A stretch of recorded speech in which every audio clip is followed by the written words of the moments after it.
In July 1945, a massive blast in the New Mexico desert totally changed human history forever. Right, but the blueprint for that, that 15,000-foot mushroom cloud, it wasn't actually drawn up in some sterile military bunker. No, it was calculated on a piece of scrap paper in the middle of a snowy Swedish forest. By a 60-year-old woman who had just barely escaped Nazi Germany with her life. It's wild. Welcome to the Deep Dive, everyone. Today, we are exploring the dawn of the atomic age, but we are leaving the standard textbook versions far behind. Way behind. We are looking at a really contrasting stack of sources today. What do we have? So on one side, we have these deeply human historical accounts. Like, there's a profile from the Max Planck Society and a BBC science-focused article detailing the life of the brilliant physicist Lise Meitner. Okay. And then on the other side, we have LA 6300. Which sounds very official. Oh, it is. It's a staggeringly detailed, previously declassified U.S. government military report outlining the absolute logistical nightmare of the Trinity Test. So our mission today is really to map this entire journey for you.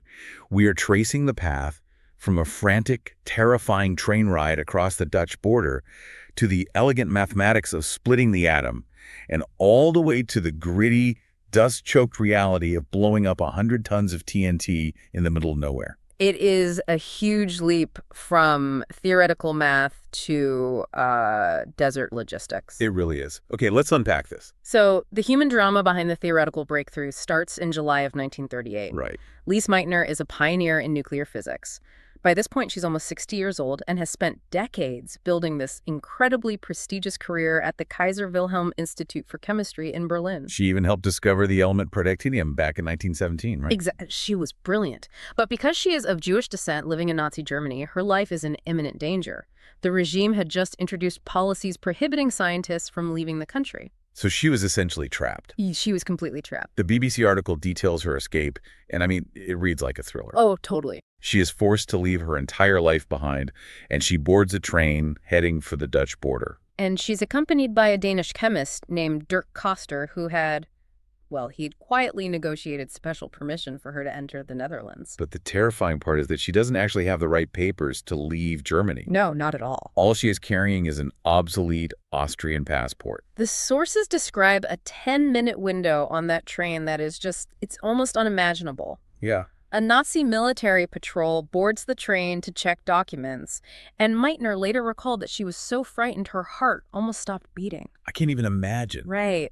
She hands over this invalid piece of paper, fully aware that the Nazis had declared open season on Jews. Her entire survival hung on whether that specific border guard would look closely at her passport. And he just hands it back. Without a word. The relief must have been purely physical. I mean, the moment they cross the border, Koster sends a coded telegram to her longtime research partner back in Berlin, Otto Hahn. With a very simple message. Right, the baby had arrived. It is an incredible survival story. But the sources also make it clear that she had been fighting just to exist in her field long before the regime took power. Oh yeah, her early career was completely defined by prejudice. When she first arrived at the Institute, the director forced her to work in a basement lab with a separate entrance. Which is just so insulting. And he bizarrely claimed that if women were allowed in the upstairs labs, their hair would catch fire from the equipment. Like that makes any scientific sense. Right. And later, as she gained international prominence and the political climate darkened, a Nazi sympathizer at the Institute named Kurt Hess openly declared that the Jewess endangers this institute. She was continually pushed to the margins of the very scientific world she was helping to build. Which brings us to December 1938. Right. Meitner is now living in exile in a quiet Swedish village. Back in Berlin, her former colleague Otto Hahn is running experiments where he's bombarding uranium with neutrons. But his results are completely baffling him. Yeah, he keeps finding barium in his samples. And barium is a much lighter element than uranium. It physically didn't make sense to him. So he writes a letter to Meitner in Sweden begging for a fantastic explanation. But wait, let me stop you there. Why couldn't Hahn figure this out on his own? Yeah. I mean, if he was running the experiment in the lab, why did he need to write to someone in exile to understand his own data? What's fascinating here is the absolute necessity of cross-disciplinary synergy. Okay. Hahn was a master of chemistry. He was an expert in chemical fractionation. Which means what, exactly? It essentially means he was using chemical reactions to sift and separate elements, almost like running them through a highly complex chemical sieve. Got it. So he could look at the residue and definitively say what was there. He knew, without a doubt, he was looking at barium. Right. He trusted his chemistry. Exactly. But a uranium nucleus is huge and heavy. The physics of the time dictated that you could only chip small pieces off a nucleus. You couldn't just break it in half. Right. Hahn didn't have the theoretical physics background to understand why a massive uranium nucleus was suddenly behaving as if it had broken cleanly in half. So she receives this letter while on a Christmas holiday. And she goes for a walk in the deep snow with her nephew, Otto Robert Frisch, who is also an exiled physicist. They don't have a lab. No, they just have the snowy woods and some scrap paper. They sit down on a tree trunk and start working through the problem using Niels Bohr's nuclear drop model. How does that work? So imagine the nucleus of a heavy atom like uranium as a wobbly drop of water. The strong nuclear force is holding it together, but the electrostatic repulsion of all those protons is constantly trying to push it apart. So it's barely stable to begin with. Exactly, it's just barely holding on. When Hahn hit it with a neutron, he added just enough energy to make that water drop elongate, pinch in the middle, and violently snap into two smaller drops. Wow. So they realized the atom actually split. Yes. But the math gets even wilder. Right, because they realized the two new halves weigh slightly less than the original atom. Yes, there's missing mass. So they apply Albert Einstein's famous equation, E_mc squared, which states that mass and energy are interchangeable. That tiny amount of missing mass hadn't vanished. It had been converted into an enormous release of energy. And Frisch borrows a term from biological cell division and names this process nuclear fission. It is a stunning intellectual achievement. I mean, in the quiet snow of Sweden, they completely rewrite the laws of physics. But the terrifying reality of publishing that math in the journal Nature in early 1939 was that they had just handed the blueprint for a superweapon to a world on the brink of global war. Yeah, Niels Bohr carries the news to the United States, and within months, that elegant math on scrap paper mutates into a massive, frantic military machine. That theoretical doorway opens, and it drops us straight into the scorching, desolate sands of New Mexico. Quite a transition. Seriously.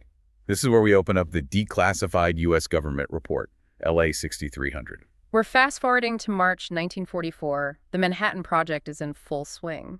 And Group X2, led by K.T. Bainbridge, is tasked with planning the actual Trinity Test. They needed a flat, desolate area with predictable weather, completely isolated from the main Project Y lab. So they settle on the northwest corner of the Alamogordo bombing base. The contrast between the Swedish woods and this military base is just jarring. It really is. And the military and the scientists had a massive looming fear. The fizzle. The fizzle. Yeah. The plutonium they were using for the bomb core was unbelievably precious. It took massive industrial facilities and months of painstaking labor to produce even a tiny amount. Right.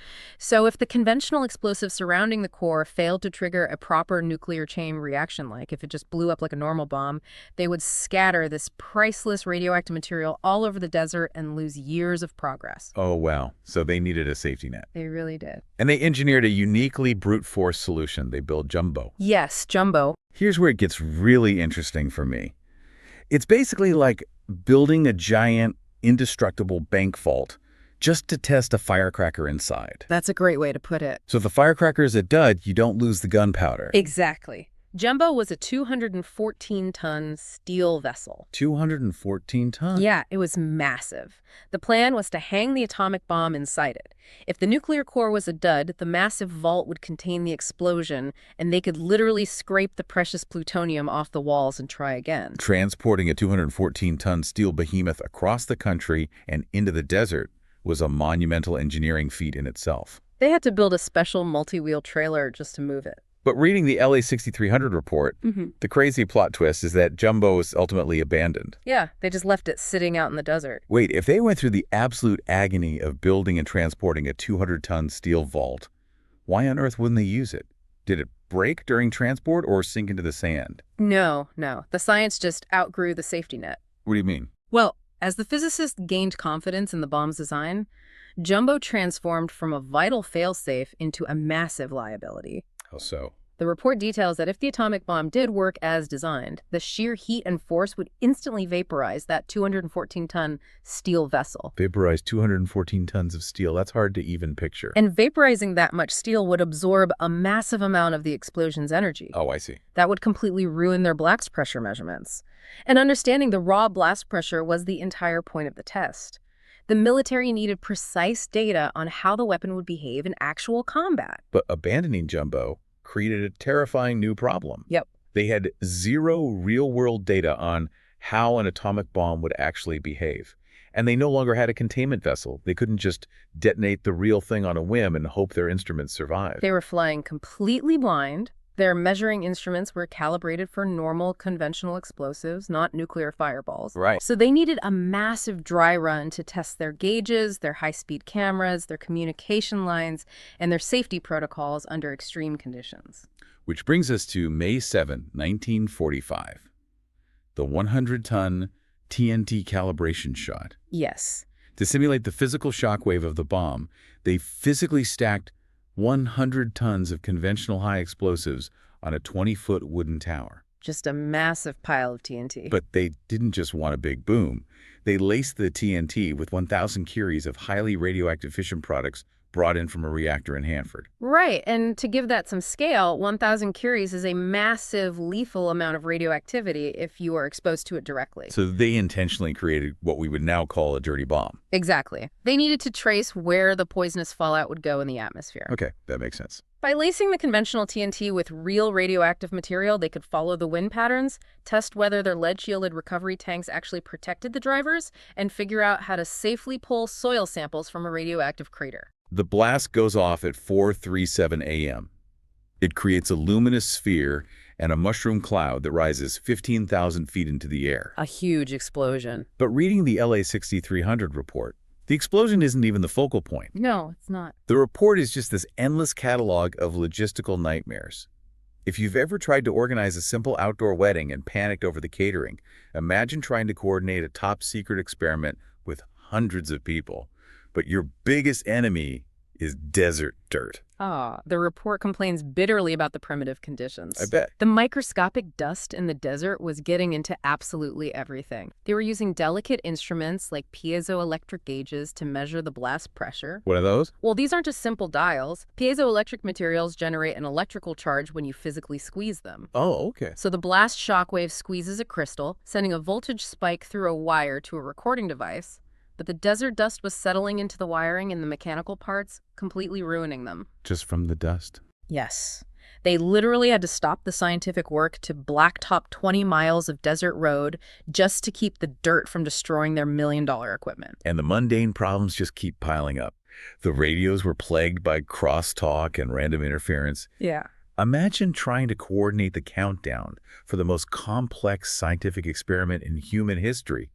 And your radios are bleeding into each other like cheap walkie-talkies. It's almost comical. They also had to institute an incredibly rigid guard system they called nose counting. Oh, right, the nose counting. The military demanded that every single person had to be checked in and physically accounted for 2 hours before the blast. No exceptions. It's incredibly gritty work. Did this insane, messy rehearsal actually pay off for the real Trinity Test in July? Oh, it was crucial. It was the vital bridge between theoretical physics and military reality. How so? Before the 100-ton shot, they were relying on data extrapolated from, 66-pound explosive charges to predict what a massive bomb would do. That's a huge leap. A massive leap. The rehearsal proved their Earthshot calculations were actually accurate. It calibrated those delicate piezoelectric and condenser gauges. So it worked. It did. But most importantly, it exposed their logistical vulnerabilities. It showed them exactly where their communication, transportation, and organizational bottlenecks were. So they could fix them in time. Exactly. It forced them to upgrade their radios and streamline their command structure before the real atomic core was on the line. The ultimate proof of concept. Yeah. And we know it worked flawlessly. The Trinity Test in July 1945 was a terrifying success. Yes, it was. And just weeks later, the weaponized version, Little Boy, was dropped on Hiroshima. The military machine, with its black-topped roads and scaled-up logistics, proved beyond a shadow of a doubt that the math Meitner and Frisch scrawled in the Swedish snow was correct. The technology worked. The military and political leaders took the science and deployed it. But the original architects of that science faced a deeply complicated and in many ways painful aftermath. Yeah, Lise Meitner's reaction to the bomb's deployment stands in stark contrast to the triumph of the Trinity report. After the war ended, the American press caught wind of her story, and they started aggressively dubbing her the Jewish mother of the atomic bomb. Which is just a terrible title. It was a highly sensationalist headline, and it was a title she absolutely despised. I can imagine. She famously declared, "I will have nothing to do with the bomb." During the war, she was offered a role in the Manhattan Project, and she flatly refused. So the woman who provided the key theoretical insight wanted absolutely no part in the weaponization of her work. None at all. And on top of carrying that profound moral burden, the scientific community essentially betrayed her legacy. What happened? In 1945, the Nobel Committee awarded the 1944 Nobel Prize for Chemistry for the discovery of nuclear fission, but they awarded it solely to Otto Hahn. Just to him. Just to him. Meitner, whose theoretical genius made sense of Hahn's chemical data, was completely ignored. That is awful. And the insults didn't stop there. In 1953, Werner Heisenberg, the prominent physicist who had actually led the failed Nazi nuclear reactor project, he wrote a public paper dismissing Meitner as merely Hahn's assistant. The audacity to label the person who solved the physics problem an assistant is staggering. It really is. So what does this all mean? We have this incredible military and logistical triumph detailed in the LA 6300 report, this massive testament to human engineering. Right. And on the other side, we have Lise Meitner, erased from the textbooks by her peers, but holding on to these unyielding moral boundaries. If we connect this to the bigger picture, it reminds us that science does not exist in a vacuum. Definitely not. It is deeply human, and it carries incredibly heavy consequences. Meitner's legacy isn't just the mathematics of fission, it is the profound humanity she maintained in the face of betrayal, exile, and the horrific application of her life's work. She didn't retreat into silence, did she? No, she didn't. When she heard the radio reports detailing the liberation of the concentration camps at Dachau and Buchenwald, she was absolutely devastated. Yeah. She wrote directly to Otto Hahn, demanding that he and the rest of their colleagues confront their complicity, stating that millions should be forced to look at what the regime had done. She refused to let her former colleagues hide behind the excuse of just doing science. She forced them to confront the reality of the regime they operated under. And it took years. But in 1958, on Meitner's 80th birthday, Otto Hahn finally wrote a letter to her. Really? What did he say? He explicitly admitted his complicity in the Nazi regime, and he thanked her for her tact in guiding them to finally see the truth of their own actions. Wow. She spent her post-war life trying to force the scientific world to reckon with its ethical failures. There is a quote on Lise Meitner's tombstone in England that I think perfectly synthesizes her entire life. What is it? It simply reads, "A physicist who never lost her humanity." That is incredibly powerful. When you step back and look at the massive arc we've covered today, the scale is almost hard to process. It really is. We started with a desperate 60-year-old woman fleeing for her life across a border with an outdated passport, terrified of a patrol guard. Yeah. We followed her to a snowy path in Sweden, where a simple water drop analogy unlocked the fundamental energy of the universe. Amazing. We then jumped to the New Mexico desert, looking at a 214-ton steel behemoth named Jumbo and the gritty, dusty, radioactive 100-ton TNT rehearsal that basically calibrated the atomic age. It is a stark historical reminder of how rapidly and how violently an abstract idea can physically reshape the entire world. And that's exactly why this history matters to you listening to this today. We're living in an era where technological leaps are happening at breakneck speed. Absolutely. Whether it's the sudden explosion of artificial intelligence or advancements in genetic engineering like CRISPR, we are constantly opening new theoretical doors. Right. And just like the brilliant minds of 1945, we are tasked with balancing the thrilling excitement of discovery with the incredibly heavy responsibility of how that discovery is applied in the real world. Which raises an important question, and it's a final provocative thought I really want to leave you with, drawn directly from our sources. Okay, let's hear it. We know from the BBC article that the Italian physicist Enrico Fermi utilized Meitner's theoretical insights. Right. But he didn't just want a runaway explosion. He used her work to figure out how to control nuclear fission, to slow the reaction down. Which is the entire basis for nuclear power. Exactly. Now, think back to the granular details of that LA 6300 report. Think about this staggering scale of manpower, the black-topped roads stretching across the desert, the communication grids, the brilliant minds working around the clock under extreme conditions. It was a massive effort. Now, what if, instead of being funneled into building a weapon of mass destruction under the cover of night, that exact same unprecedented, mobilized global effort had been dedicated entirely to building an infinite clean energy grid? Wow. How completely different would the entire trajectory of the 20th century have been?